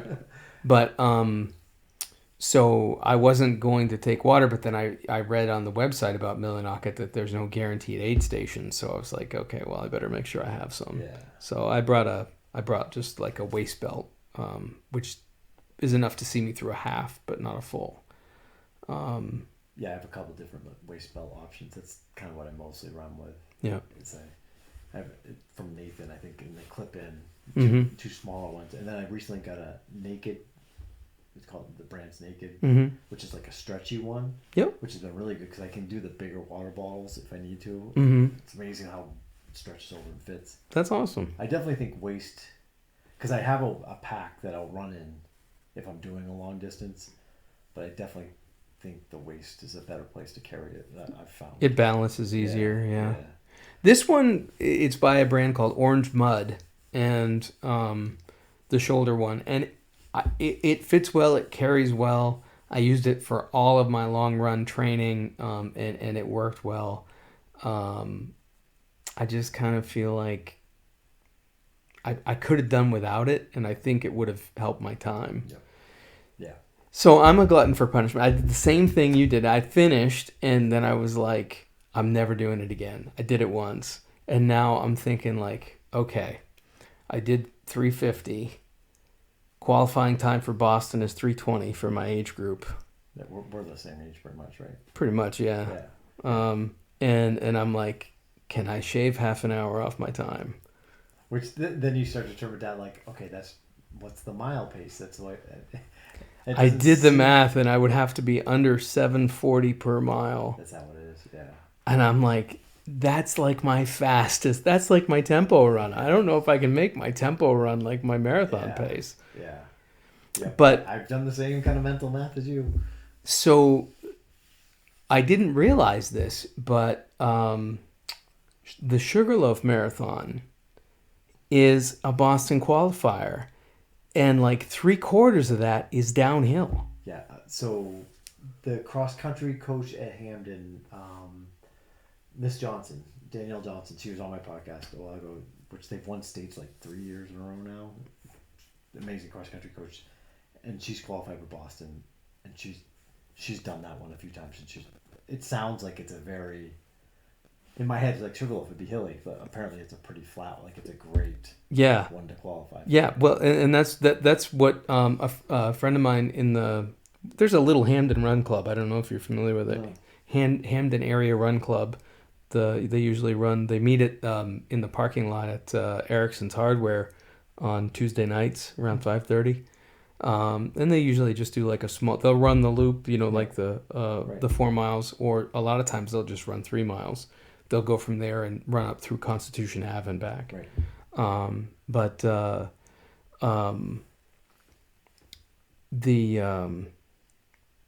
So anyway, she ran it this past summer, and she was telling me about it. And then I looked into the website when I was thinking about, qualifiers. I thought about getting into it through volunteerism, but I don't think I could raise the kind of money that you need to raise to do that. You got to raise like $10,000. Yeah. I'm such a cheap ass too. I mean, part of I have a buddy that was like, yeah, it's so cool that you did these Ironman alone. I'm like, it's $1,000 to do an Ironman. Yeah. I mean, travel, hotel, all the gear, everything you need, the race fees, which is like $400 or $500. It's like, yeah. It's like, I can just do it here for free. Yeah. Yeah. Yep. Yeah. So so you're thinking that might be a goal though, like something you're aiming for? I'm on the fence. I need to make a decision soon because I'm going to run out of space at the race. It takes place in June, so, and I'm going to have to really ramp up my training as well. So there's a lot of things that I haven't really dug into the real depths of training. So like I haven't done. I don't measure my splits. I don't know what those are. I know that Strava breaks it down for me, but I don't even understand the math because I haven't taken the time to learn it. Right. So I need to learn that. I would need to start doing like, more track work, like sprints, stuff like that, because that's where speed comes from. Yep. And on the flip side, I'd have to, and I need to do this no matter what. I need to slow down like 80% of my runs. Yep. Yep. And that kind of sucks. You'll like it. Trust me. I believe you, like intellectually, I believe you, but then I'm like, but it's so much fun to go fast. I know it is. So I gotta tell you about Millinocket for me. Yeah. I've never been more humbled in my life. It was shocking. So I've never done a marathon training, like specific training, and this year, just to give you an idea, I did 3,600 miles. Wow. This year, and barring injuries, I would have easily gone over 4,000 this year. And so distance, I was like, okay, yeah, I've just handled this kind of distance.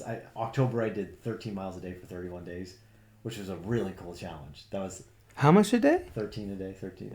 Actually, I did over a half marathon every day for 31 days. Not like I'd split them, mornings I'd do like 10 and then I'd do like 3 at lunch or whatever. Yeah. But it was a cool, so I'm going into this feeling like, okay, mileage, distance wise, I'm like, my body's at a different level than it's ever been. Yeah. I can handle where the joints and stuff kind of have fallen apart on me. I'm like, okay, that should not be an issue. I've gone past that. Yeah. Feeling really confident there. So I finished my 13 by 31, and in November, I'm like, I'm going to do a marathon training plan. It's like, and just do the last month of it. Yeah. So I was doing the speed work and hill repeats and different, and just following a plan.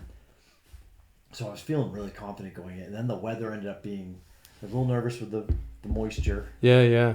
But I'm like, it's going to be warmer. I'm like, I think I'm set up for a really, I was way overconfident in my abilities at that point. When I saw you that day, I was riding high thinking I was going to hit a new level. Uh-huh. With good reason. Yes. So I start the run. I'm just staying within myself. That first hill sucks. Oh, yeah. The first 8-mile hill. Yep. But I end up running with this guy. Let's say similar to age of mine. Him and I are just having a great conversation on the run. It feels really good. I'm running 7:15, 7:30. I think I finished the half at 7:30 pace. Ooh, wow, nice. You're moving. And it feels comfortable. Yeah. I don't feel like. I literally feel like I'm just in a good zone and I could do this forever. Yeah. I turn that hill to start the second loop, and by the time I'm kind of up to the first big climb and then the next, I'm in a borderline panic attack. That all of a sudden it felt hard. My heart rate is now accelerating, and I'm so used to running at a slow pace. I'm not used to my heart rate coming up like this. Oh yeah. I hit the first there was a porta potty. I had to go to the bathroom. I'm I went in there and took a leak and just chill out, relax, and center yourself. I started that first lap. I'm doing the math. I'm like, holy crap, I'm gonna be able to get this time, and I'm starting to plan ahead. Get ahead of myself, and the wheels fell off. So I'm just run within yourself, and then I'm thinking, I'm way ahead of. I'm even if I wanted to do an 8:30 pace was kind of my goal. So, and my plan going was 8:15 first half, 8:45 second half should be reasonable. Yeah. And I'll have which I think, I can't remember, 8:40, whatever that works out to be total. And my pace just kept dropping off after that, and just dropping. And it's just, and then the rain was progressing and the wind was picking up. And, and the ice got slippery. That ice was pretty treacherous. Yes, it was. You start on a spot where you think you get a path, and then it ends, and now you're on a slope on the ice. And that second loop was so much worse because now it felt like a Zamboni had been over the top. Oh, and I don't know if you tried running on the sides. Yeah. It was like boulders, like the the big, twisters. yep. Oh yeah. Yeah. I mean, I just resorted to like just finding the flattest spot and just going right through it as best I could. But yeah, so I fell apart. More just like setting expectations for myself. I got into my own head, like just thinking, I should have just gone and enjoyed the run and just not. Yeah. I hear what you're saying. And I debated, so like last man standing that I did 90 miles.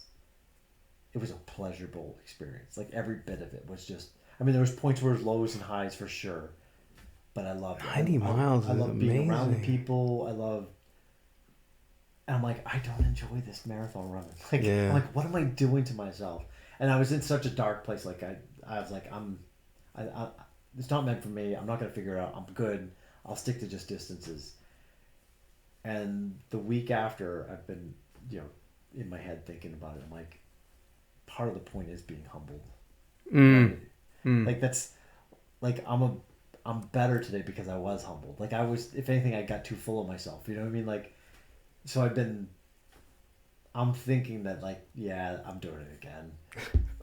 But it's not that like chasing something. It's like, I mean, it was for me, it was a cool realization that like that's where I want to be. I want to be a more humble person, a more kind person, not thinking I'm like I haven't figured anything out. Like I thought I was an elite runner, and now I'm, yeah. So it was an interesting experience for me. Yeah. Yeah.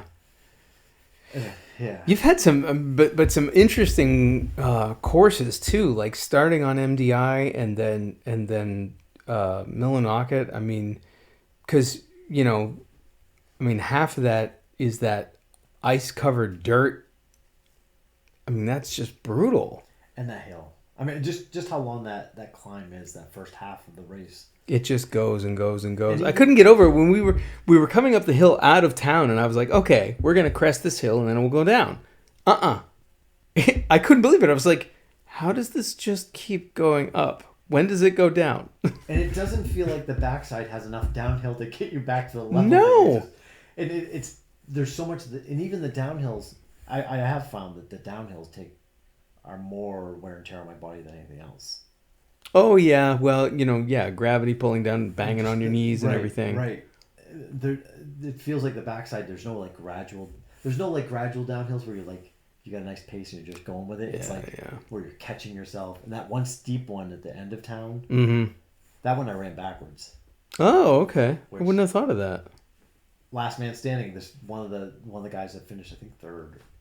He turned around after one lap. He turned around, moved down one of the hills backwards. I'm like, oh, that's brilliant. Yeah. But I didn't ever try it. I tried it there. It's like my legs aren't feeling great. They're tired. I turn around and run backwards. Like, oh, I can run backwards and feel like I have fresh legs. Huh. It was a really cool.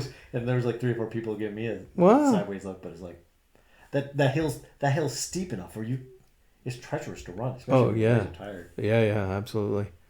Yeah, that one that you're talking about in Millinocket, I almost walked that. I took that very slowly. I've walked that on the second loop for sure. Yeah, the last couple times.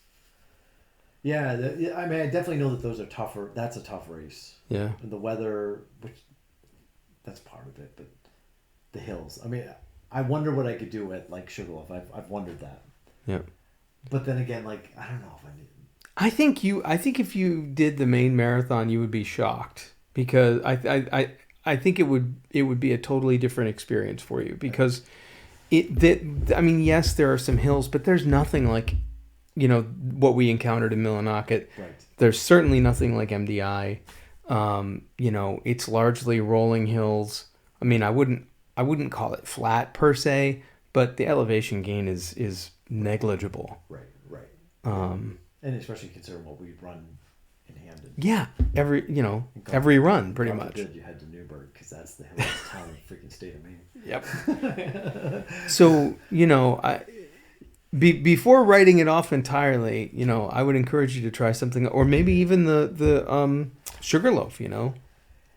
Well, I've also part of my realization is that time, the time, I'm not that getting faster. I kind of look at marathon as my gauge to my improvement. At some Okay. point, we're gonna get to an age, right, where Yes. right Yeah. it starts tipping the other way. Yep. And Yep. I've been able to improve and improve, and I guess that's kind of my goal. That's all I'm more focused on the distance, even though I did learn a lot in the marathon training like that I'm definitely going to incorporate. But I think I'm like, if could I do a 3:30 maybe? What is that, right? You know, Yeah. I know. Yeah, I don't know. I'm still trying to figure out where I'm at mentally with all this stuff. I think that if I'm understanding you correctly, what you're getting at is you got to figure out, and I've got to figure out for me, what is it I want to get out of this? Right. You know, because I'll tell you, when I was done with that marathon, I was like, I just want to enjoy running again. I just want to have fun. Yep. But I do have fun with races. I do. Like, I had fun at Millinocket. I almost thought I was going to break my neck on that ice at one point, but I did have a good time, you know. So there is that element too, but and I enjoyed, you know, I do enjoy challenging myself too. So I don't know, right? You know, yeah. And it sounds like you're not really sure either. No, you're right. I mean, that, like I said, the last man, like after doing that race, it's like that's my race forever. Like that format and that place.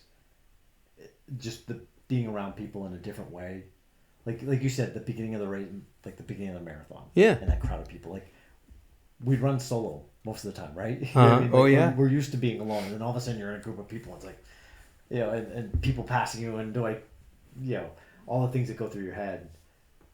Last man standing every hour, everybody's back together again, and then it becomes like this little community, right? Like I'm gonna slow down, and talk to this guy, and talk to this guy, and that's cool.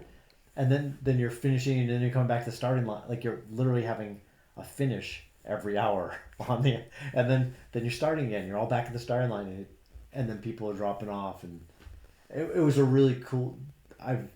Like you said, the running community is a really cool community. Yeah, it is. And that race, you in particular get to meet more. That's neat. I would recommend it to you. I mean, I would say, so I think it was like 130 runners that started it. And you all get like your little campsite where you have your stuff, and you come down and you set up a tent or whatever you want. And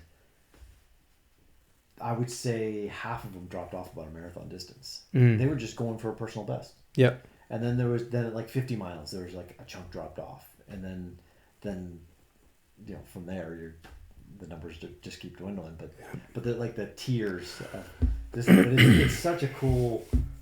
Pineland does such a great job, and they really do. I thought that was a great setup. I loved it. And there's just nothing like that. That whole every lap, like you're just hanging out with this.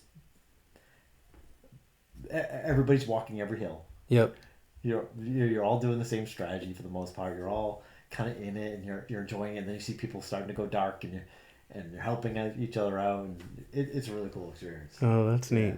That's neat. Yeah, so I'm hooked on that. So that's my goal is to be better at that and try to go further distances. So like if marathon training helps me get that, then then yes, you know, and then balancing injuries and trying to avoid injuries, and yeah. That's the other thing that I'm at right now. I told you I'm fighting a little bit of plantar fasciitis in my left foot at the moment, and so the IT band thing largely subsided, you know, over time, but that plantar thing I've been fighting that for a while. Do you do much what do you do to besides less mileage, or do you do much to mitigate injuries? Well, I stretch before and after. I do like a hamstring stretch and a quad stretch before and after every run. I also do those before and after I do any kind of strength training for my legs. But I've started implementing calf raises, like on a step. Yep. I read that helps, and that has actually alleviated a lot of the tension in the plantar since I started doing that just a couple weeks ago. So trying to be, it says just do it 10 times every day and don't overdo it. So I've been trying to be, and the temptation for me is, well, if a little bit is good, I should do more, but I'm trying not to do that. And it has been working, just 10 times, 10 reps a day is taking some of that pressure off. And actually, I gotta give him a plug. So I've become a huge like Saucony devotee, and these are the new Shift 3s, and I love these things. It's like running on a freaking cloud. Yeah. They don't have the plate in them. I normally run in the Speed, which has the nylon plate. Right.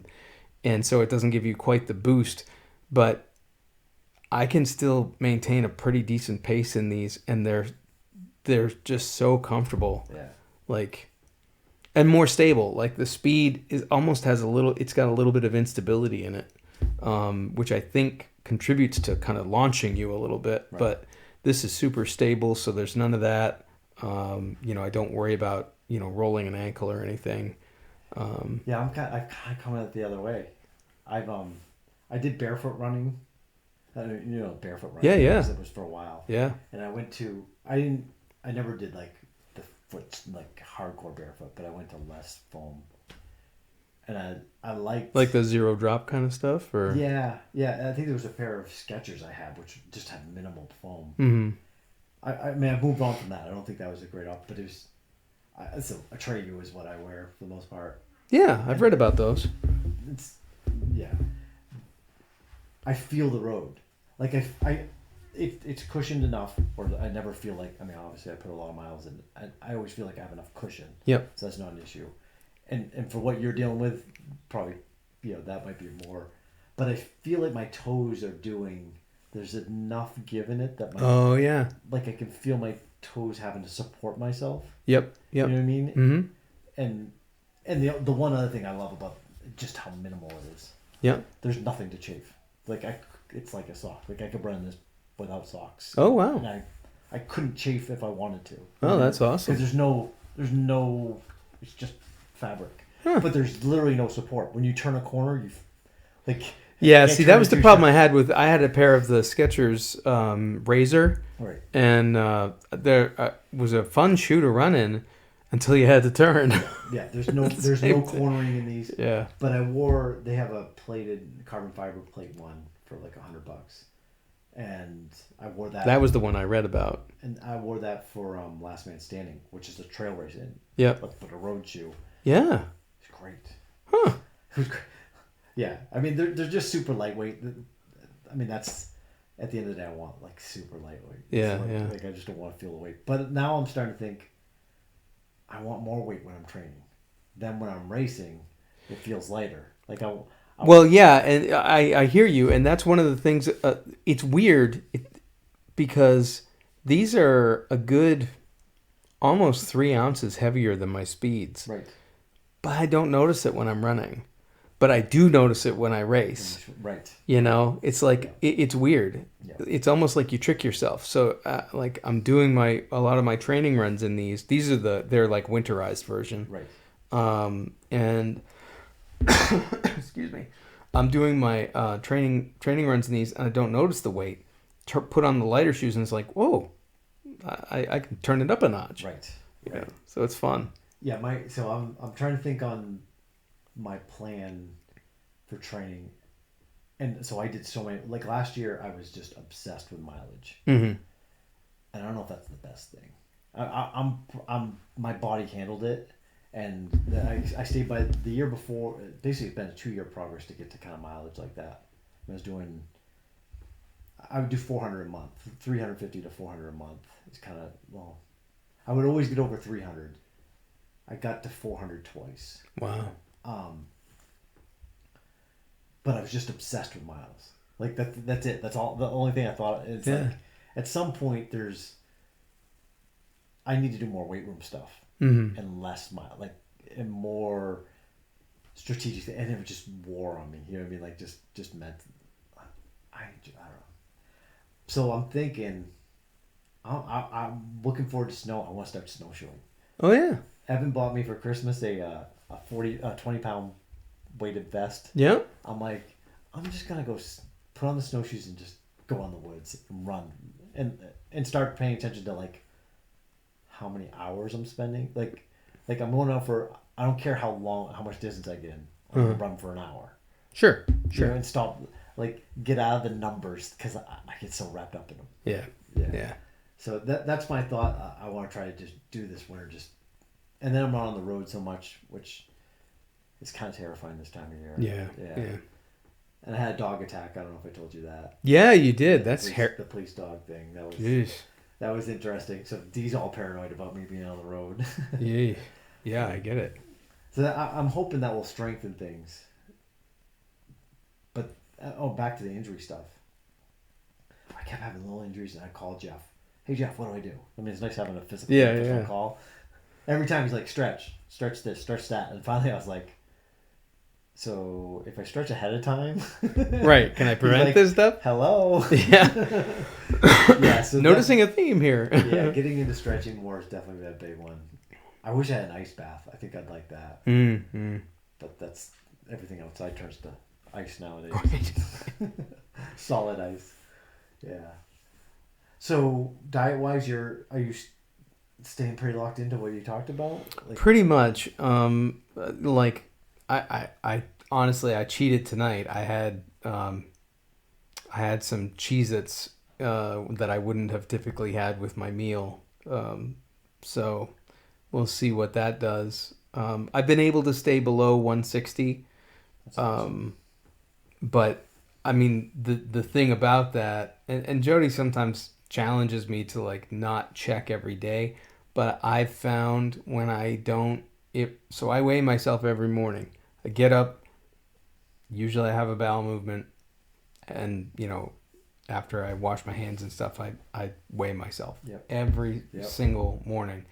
And I find that when I get away from that, even for a couple of days, I'm not as disciplined. Yeah, it's funny how that is. Yeah. And I try not to obsess over it, but I would be lying if I said it doesn't have a negative impact on my mood when I'm up. Yeah, if you get on the scale and you're 5 heavier than you expected or something. Oh geez. So how does it affect you? I had I don't think I mentioned this. I had Bell's palsy like a month or two ago, which is where you, like if you get a virus and it affects the nerves in your face, you get like facial droop, almost like you're having a stroke. Yeah. And what they prescribed for that, I wouldn't have expected. They prescribed prednisone, which is a corticosteroid, which I'm used to because I take it sometimes when my asthma gets really bad. But I'd never had it for anything else, so I was like, oh, that's weird. But with the prednisone, you get constipation and water retention. I gained 5 pounds like that. But the weird thing about it is with prednisone, because it is a steroid, you've got energy to burn. Right. So like I'm gaining weight, but I'm dropping my run times. I'm running like a fiend. I'm like, maybe this is not such a bad thing. But thankfully, they give you typically like a limited course of that. Usually a taper for asthma anyway, but it was a pretty steady course for this particular illness. And it wasn't too long after that I was right back down to my regular, which tells me it was all medication related. But I was freaking out when I saw that. I was like, So I want to ask you, like, so I think of myself, I mean, I think my goal, you mentioned like what is our goals in this, like what are we doing it for? And I definitely think of like long-term health. Yep. I think that's definitely a driver for me. Just like actually, then that brings up another question. Like, what gets you out of bed to do all this stuff every day? You know what I mean? Like, well, so like it's not like some people, like, what motivates you? Like, is it really motivation? Because I don't watch Rocky every night. Like, I'm not like, you know what I mean? And there's times where I get out of bed and I stare at my shoes and I don't want to go. You know, like, like what is that thing that gets you going and keeps you going, and then what is the long-term kind of goal? So I have depression. I've been diagnosed with it for many years now, treated, and but I have found with the running that it has a distinctly positive impact on my mood. It's noticeable, and that's far and away more than any other exercise. And I mean, we know from research that exercise in general, especially cardiovascular exercise, but exercise in general has a positive impact on mood. So, and like I told you, I've exercised pretty much my entire adult life in some form or another. This is another level. And so that's a big part of it.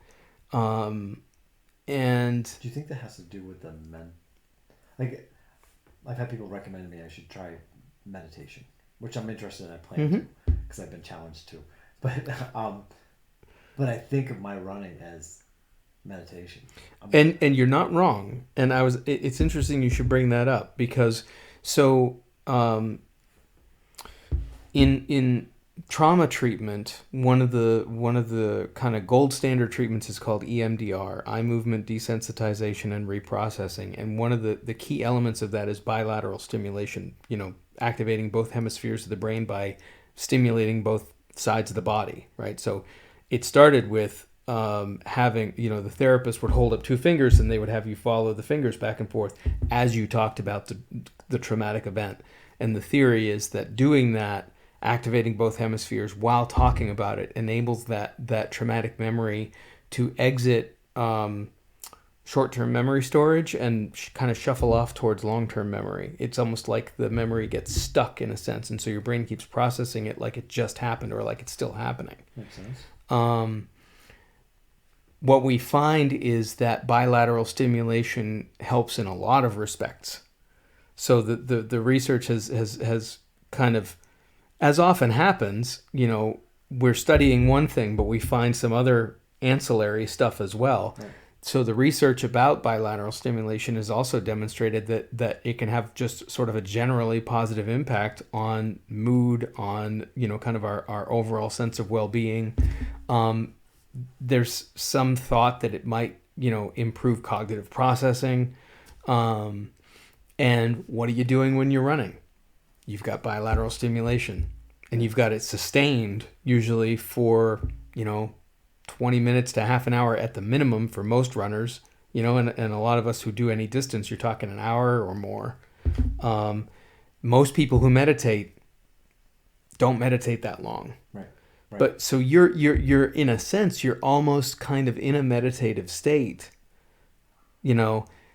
I find now I'm a big addict to my earbuds. I will admit that, and I love having the cadence of the music to run to. But I do find that on the occasions when I run without music, that benefit, that meditative benefit, is increased. Right. So it's funny. I should probably make more time for running.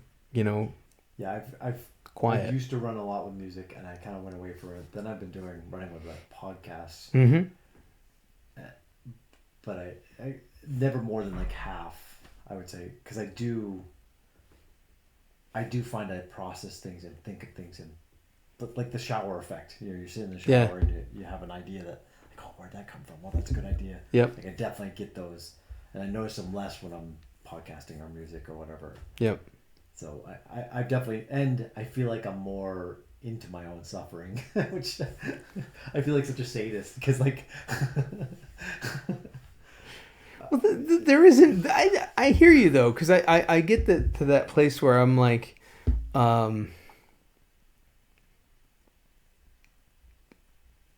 you get to that kind of like coach in your mind that's like, you can do this. Come on, push, Right. And you can sort of hear that. I wonder if people who've never had a coach get that. They must. I'm assuming, because there's a lot of amateur runners out there who've never really had a coach. Right. But I mean, I think of like, some of the good coaches that I've had in sports that I've played over the years, and there's that voice of encouragement, Yeah. I mean, I struggle running. It's I don't know if I even like it. I think I don't. I think I'm not. But because it's hard and difficult, I like that. That I know by doing something difficult, it makes the rest of my day is gonna be better than my run. Well, that's true. You know what I mean? Like, and it starts my day. I mean, whether I do it in the middle day, whatever it's never gonna be as hard as my run was.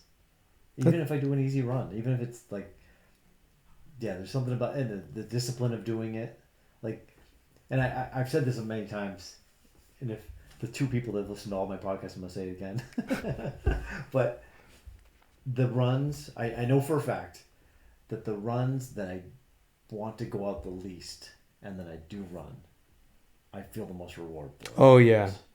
So that's in my head. Yep. You know what I mean? Like that's always, it's like, so, and it's louder in my head the more I don't, like, so I can, it's like, I really don't want to, I'm tired. Like all the excuses, like, oh, nice, we're going to get a good run. You know what I mean? Like, yep. At the end of this run, you're going to be proud of yourself. Yeah. And that feeling stays with me for the day. Like I feel good and I feel like I'm a better person, but then there's the hard, how do I balance this with family? That's like, true. I'm putting in miles. Mm-hmm. Like Dee will say, like, you're choosing to be away from us. It's like, right.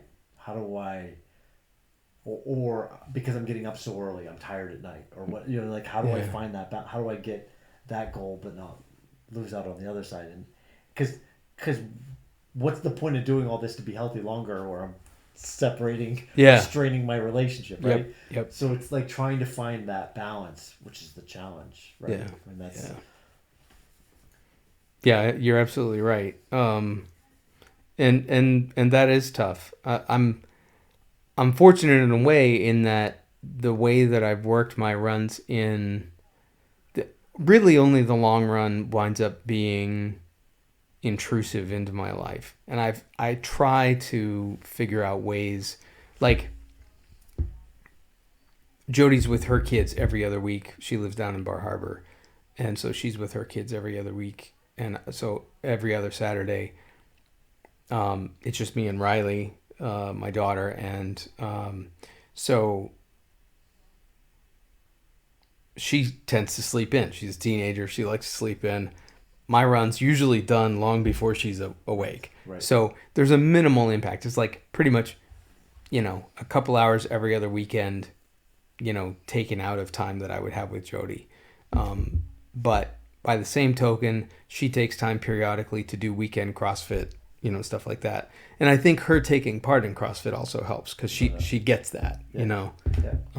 So I don't know. That's a tough question, especially where your focus is on miles, which just takes time, Yeah. And then I've also like mentally challenged myself. Like I get back from, if I'm taking a long run, like I do it while de-sleeping, right? And I come back and there's chores to be done around the house. Like you can't say no to any of those. Like, you still need to perform all the tasks. You can't even give an excuse. You can't give any, like, you get your stuff done. Yeah. Because, but I also feel like when I've done a hard run and then those happen, it's like, okay, you have to go rake leaves or whatever. Yeah. Like, I feel like I'm getting extra level training at that point. You know what I mean? That is true. That is true. Something that, like, so it's a weird path that you and I are on. And I am so happy for you. Likewise. Because I know you and I know what it feels like. We found this thing. Yep. Do you remember the movie Remember the Titans? I've actually not seen it. Okay, well there's a heavier guy that's in the movie. I can't remember his name. He's a heavier actor. He was really heavy in that movie and got quite a bit bigger. And he lost a ton of weight. He lost like 200 something pounds. Wow. But he was talking about it just when he talked about first starting, he was like close to 400 pounds. I want to say when he was at his heaviest. He said all it was I had to walk. I forced myself to walk around my car. That's where he started. It was now I'm doing 2 laps around my car. And then it was down the driveway and back. I mean, that's how it started. It doesn't take... Yep. It doesn't take a lot, and it doesn't have to be running. But running is I don't even know if I'd recommend running to anybody, but man, it gets addictive. Yeah, it does. It sneaks up on you. It does. No, I'm pumped to see you. I don't know, like it's a cool thing to see the transition that you've been able to pull off. You're a great example for your family, for your kid, for Riley and anyone else that knows you. No, this has been. I've already taken up way too much of your time. This has been great though. Awesome. I really appreciate it. We definitely do this again. Yeah. Maybe the next time you're doing a big race or something, we'll talk about the race. Yeah, I'd love to. But yeah, I'm happy for you. You're definitely on a healthier path. I mean, oh yeah. I mean, how many years have you extended to your life? If you stopped right now, you've already, you know what I mean? And I don't see you planning to stop. So, I mean, I think about that sometimes when injuries become a risk. Like what would I do? But I always fall back to I would find something. I would do because I've always done something. But boy, I would miss running. But you always did something. And it did get out of control too. Well, that's true, but I mean, like I would bike, or at the very least, like I think about a lady in the neighborhood who speed walks the loop every day, and I was like, okay, push comes to shove. I mean, unless I lose a leg, I'm speed walking. And even then, find something. No, I'm definitely with you. Yeah. And I know, like when I let things go a little bit, and I quickly feel how much, like it's hard to remember how bad I felt when I was at my heaviest. Yeah. But when I just go off the rails for a couple of weeks, I mean, I feel so much better when I'm being disciplined, and it doesn't have to be like a discipline, like a hardcore discipline, but being enough that I'm, either I'm losing a little bit or staying. It's such a better place to feel. Yes, it is. It absolutely is. One of the things, there are a few thoughts that come to my mind periodically when I'm getting, kind of exhausted or, like I'm kind of getting a little burned out on running.